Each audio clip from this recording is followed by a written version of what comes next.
প্রিয় দর্শক, এই মুহূর্তে আমি একজন প্রতিভাবান ব্যক্তির সাক্ষাৎকার নেব। সে জীবনে কতটুকু থেকে কতটুকু এগিয়ে গিয়েছে সে সম্বন্ধে আমি তার কাছে জানবো। নাম কি? নাম হয়েছে আলিবর্দী। গ্রাম? রশিদপুর। তো প্রধান ব্যবসা কি? প্রথম ব্যবসা হয়েছি বাদাম। বাদাম। যে বাদাম কতদিন থেকে বেচা কেনা হচ্ছে? এরশাদ সরকার এলো তখন থেকে বাদাম বেচছি। তা এখন বাদাম বেশি এখন কেমন সংসার চলে? বাদাম বেশি আল্লাহ যথেষ্ট ভালো বেঁচেছে, যথেষ্ট দিয়েছে। 4 বিঘি জমি হয়েছে, বাড়ি গাড়ি সব হয়েছে। সব বাদাম বেচে? সব বাদামে থেকে। ছেলেপিলে কয়জন?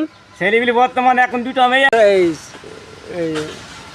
মানে বিয়ে শাদী হয়ে গেছে? ছেলের একটা মেয়ে, বড় মেয়েরও একটা মেয়ে, ছোট মেয়ের অল্পদিনে বিয়ে হয়েছে। তাহলে বিয়ে শাদী কাজ আছে? ছেলেপিলে লেখাপড়া করছিস নাকি? বড় মেয়েটা আয়ে পাস, ছোট মেয়েটা আয়ে পাস, ছেলে আয়ে পাস, আমি মরুক্কু। সে শুধু এই বাদামের ওপর নির্ভর করে? হ্যাঁ, বাদামের নির্ভর। বাড়ি ঘর তো করে ফেলিস? বাড়ি ঘর মদ যা আছে, গরু বাছুর ছাগল মুরগি সব আছে। সব আছে?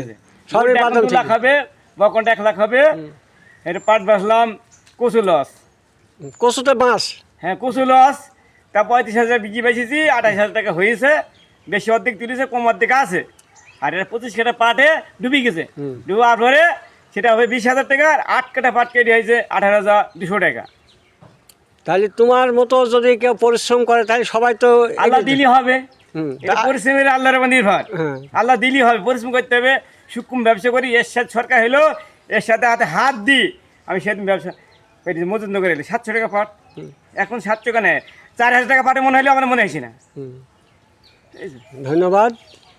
আমি চাই যে সবাই এর দেখে একটা উৎসাহ হোক এবং সঠিক ব্যবসা করি যে উন্নতি করুক। ধন্যবাদ।